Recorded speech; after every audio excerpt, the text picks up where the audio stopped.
Alright, so we're looking at the recipes form here. So we have this hidden field.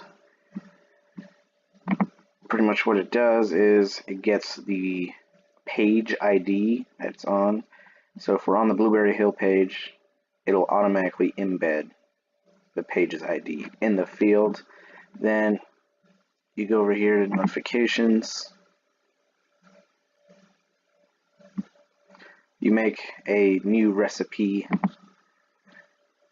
notification. In this case, we'll just use the already made Blueberry Hills recipe 1.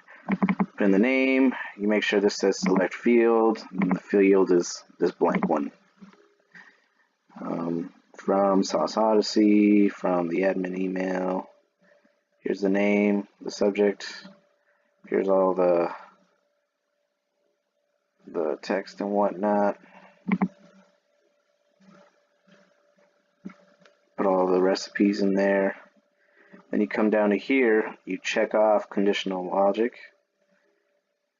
So you want this field, the hidden field, to be the page number. And that page number is right. So if you go to the Blueberry Hill page, I clicked it. The page number, page ID is right there. So you get that page ID, put it in here, and essentially you say, if the hidden field is this page, send this recipe notification. And that's how you do it.